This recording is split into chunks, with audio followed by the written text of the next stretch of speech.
Everyone, welcome from the bottom of our hearts. Welcome to the Lawrenceburg Library and to our art gallery. How amazing is that to say? I'm Jessica Valentin. I'm the director here of the Lawrence Public Library. Here we have. I'm Martha Billette. I am the director of the center right there at 155 Paper Street. Center. And I'm David Meehan, the not-so-retired art teacher from across the street in Montreal. And you can say that because he was my former teacher, my former junior humanities teacher at the Old Lawrence High. So I'm still doing projects with him. and I actually ran from Mr. Meehan's class because I can't draw straight lines. So I did more bookkeeping and stuff like that. So why are we here, right? So this has been a very organic experience, if there's any other way I can put it. The reason why we're here in the first place. The Senior Center and the library have talked a lot over the past couple of years since I've been here to just try to do a little more together. And we're here today to really have you experience, and the rest of the community when they visit the library, have you experience art, if you weren't thinking of doing that in the first place when you visited here, but also an intergenerational experience, because we feel that we need to see more of all ages coming together, and art has no age. Just a little bit about art at the library and what does that mean. You know, I'm fascinated by libraries now that I'm here. It's just my life is public libraries. Libraries are really changing, and as you can see, your library here in this community continues to evolve, and the space itself continues to be redefined. And that's basically what we're doing. We're taking, blank walls and adding color to them, and we're taking rooms like this where people generally, walk towards the fiction. To now you're going to walk through a gallery. So it's really important for us as a library, as a public space, to be a part of the arts and culture conversation happening in our community, so we can be a part of that, but also the conversation that's happening throughout. So we're so grateful to be at this point. And it is truly amazing. For me, I'm about people, and I'm about really taking in the history of the people that have built this city, the people that have been part of this city, the new and the old, and bridging those gaps.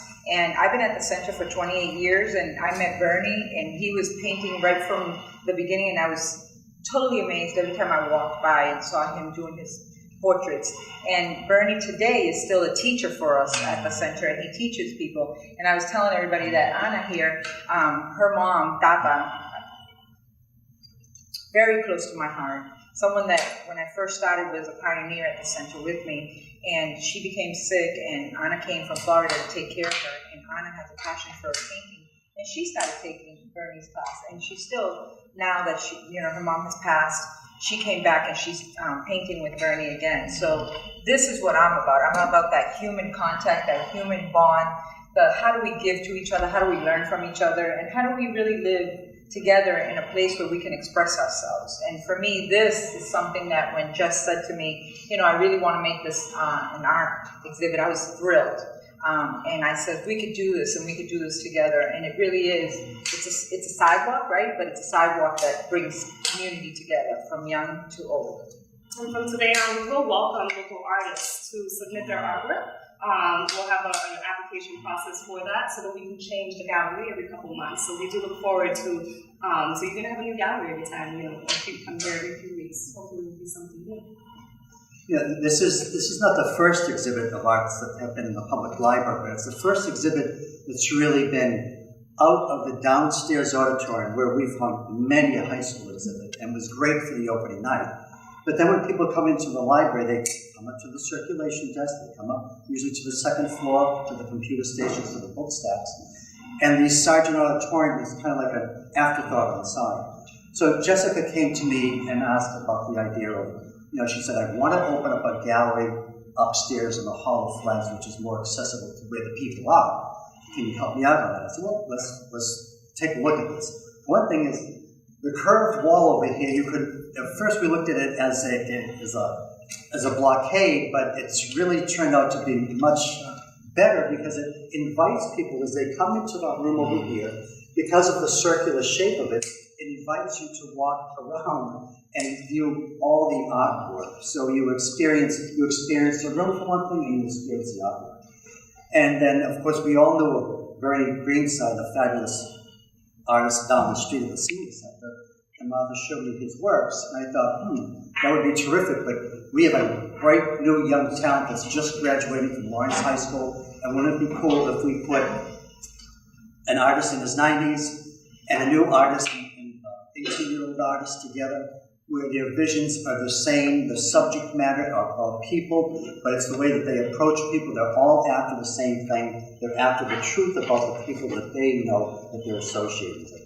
So what a great way to bring the generations together, because when artists are making, there is no generation, there is no race, there's no sex. There's just it's the art itself and looking for the truth behind the paintings, and both of them are very, very talented in what they do. And if you can see that a new generation is coming up, new talent is coming up, and we've always seen that through Lawrence, and so now the general public can see that too. The unique way of showing these both people here together. And the last thing I'll say before we bring up the artists, so that they can share about their experience and their process, is that we have an article from 45 years ago that's in that display. It's an Eagle Tribune article from the opening week of this library in 1973. And in there, it was what was really fascinating to me, and we shared this with the staff, and we all got excited, was that the original intent of the architect was to have this area be an art gallery. And so I think it's important to say that, right? Because, it might seem like a great idea to us or to me, but these ideas have lived on for a long time. And a lot of times we do share a lot of these ideas for decades. So it's really great to be able to bring that idea out of the box and actually see it happen. So I'm sure the architect would be very happy. Yes, they would. So Michelle was receiving an an art. is shining in my eyes. Exactly. That's what we want. Amazing. So Michelle was receiving an art scholarship that night, and I heard her name announced, and she was sitting right behind me. I'm like, that's her. So we got to connect that night, and that was just a few weeks ago. So collaborations are an amazing thing. So a little bit about Michelle. Michelle Collado, born and raised in Lawrence in 2000, of Dominican descent, is a Lawrence High School graduate of the class of 2018. Influenced by music, people, and the critical issues in society, Michelle started drawing cartoons as a kid and gradually gravitated to more realistic approaches by creating portraits. By the time she reached the 8th grade, Michelle was commissioned to create drawings. Throughout her teenage years, she realized art was what she wanted to do for the rest of her life. Hip-hop culture began to have an impact on her as an artist and became an outlet for her to express herself as she started to draw portraits of both mainstream and underground hip-hop artists. During her sophomore and junior year of high school, she took a course that provided her with the skills needed to refine her craft, which led her to taking on a more personal approach in her art making by integrating real-world experiences through surrealism and realism. Michelle has used her artwork to express social issues, more specifically depicting people of color in urban communities. One of her pieces, titled Self-Awareness, which is on the other side, is of a man of color who is drawn in black and white and is tearing through his skin, revealing his true colors. This piece was meant to challenge the viewer and get them to self-reflect. What you may see on the surface may not be what's inside, and in some cases may hurt the people around you. Michelle discovered that art becomes a part of you once you implement and portray your personal thoughts into it. She will attend the Rhode Island School of Art this fall.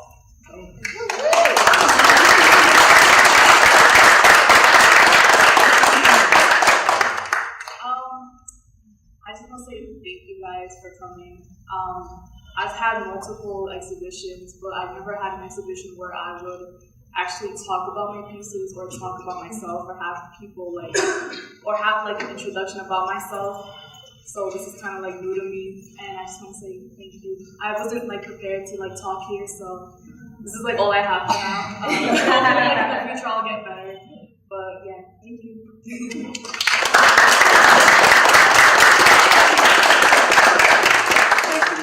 Before we go on to our second artist, Bernie, we'd like to add that the way I got to know Michelle was that she was part of the Essex Art Center 20th annual fundraiser that we had just a couple of weeks ago.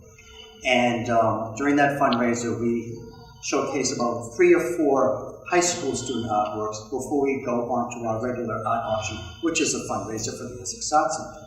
Those first pieces of artworks that are auctioned off from the high school go into a scholarship fund. So when Michelle donated her artwork to that auction that night, hers was the first one on the auction block, He received $850. That $850 will be doubled by the Essex Arts Center, and it goes into a scholarship. So when Michelle's at the Rhode Island School of Design, if something comes up that she needs money, whether it's for art supplies, for whatever it is, she calls up the Essex Arts Center and they'll send her a check. It's a way of us continuing to support our kids when they've left the nest, and that they know that they have a support group back here in their community. Very important that they have that. So I began the auction with Michelle's picture, knowing quite well that it was such an outstanding picture that it would set the tone for the whole evening, and it did. We made a lot of money that night, and that's in part due to Michelle's artwork and the high price that it got. And now on to Bernie. We thought that would be a good idea to match Bernie up with our young artist, but Bernie's been at it for a long time, I guess. Bernie Greenside, was born in Boston, Massachusetts in 1924. Can we say that, Bernie? Is a Lawrence resident and member of the Lawrence Senior Center. As a young child, Bernie loved art and music, which led him to attend and graduate from the Art Institute in Boston, which is still there. During the 1960s, he cultivated his love for art and music by becoming both a musician and graphic designer. For many years, he played the saxophone. Oh, I didn't know that, right? And clarinet, performing throughout New York City and at the Boston Silver Dollar. Does anybody here remember the Boston Silver Dollar? He ended his career as a graphic designer to have more artistic freedom over his works.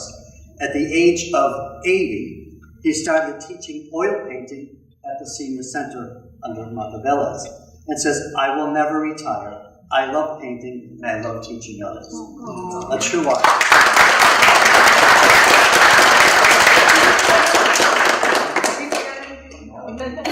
So, Bernie, tell me, where was the Silver Dollar? What kind of a place was that? It was the longest bar in the world. The longest bar in the world.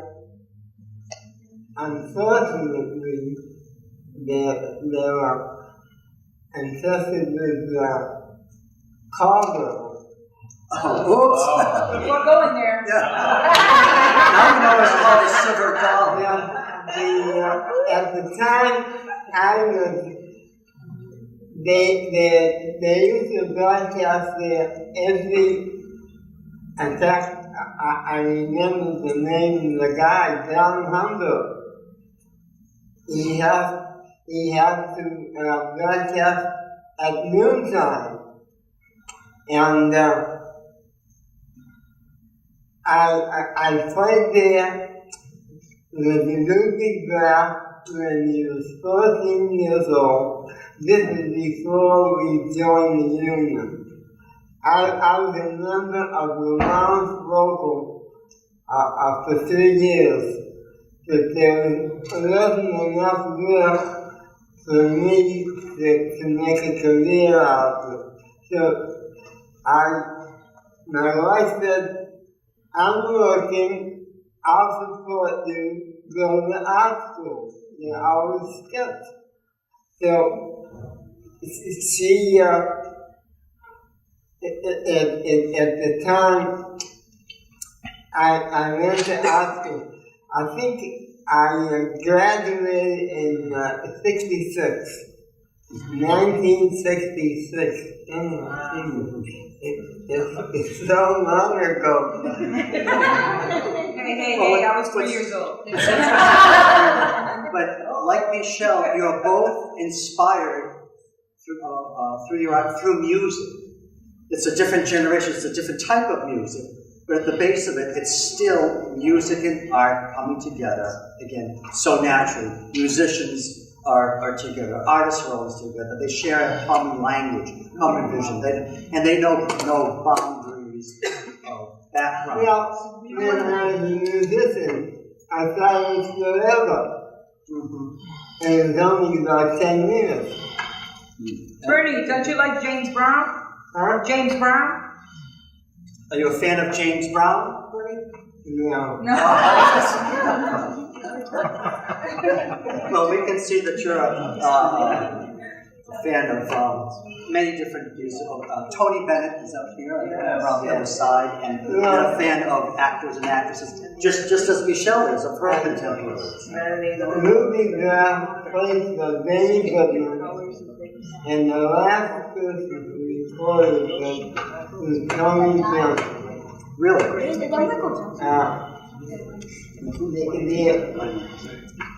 That's the only. I did a painting of him in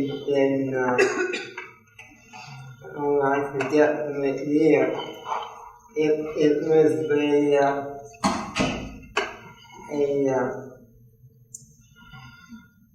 I remember him looking for very good at the time. You know, isn't it ironic too that here we have Michelle working with you, and we have Lady Gaga working with Tony Bennett. So again, it crossed over, and they're a wonderful pair. Both Lady Gaga, Tony Bennett, and Michelle and Bernie. There you go. Well, he made records with Lady Gaga, and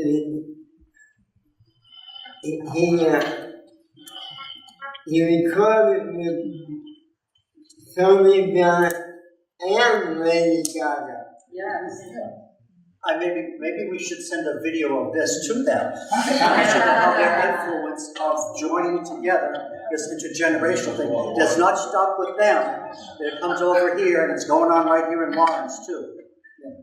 Martha, did you want to? No, I think this is exactly what we wanted. We wanted stories to be shared so that the young and the old can also share their experiences. And really, it's just as Mr. Meehan saying, how these bridges connect, right? And it's how Jess said, in an article, somebody wanted to make this an art exhibit. So no matter how many spins the world takes, really creation was created just to connect people. And we all have different nationalities, different looks, but we all have passions, and those passions bring us together.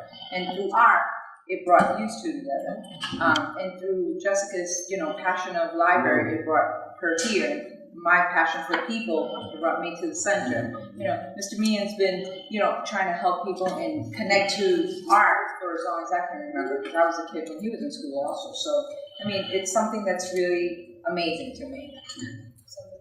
So, folks, I would watch this space, because this is the first of many art exhibits to come, but the first two of many cultural happenings that will be going on within the city. Mark and I have had this conversation about bringing folks into the Museum of Fine Arts. So we whet the appetite here, and we expand in baby steps, and so we will be continuing to foster a sense of the culture and the arts in Lawrence for all Laurentians. And so we thank you so much for coming tonight, too. Thank you.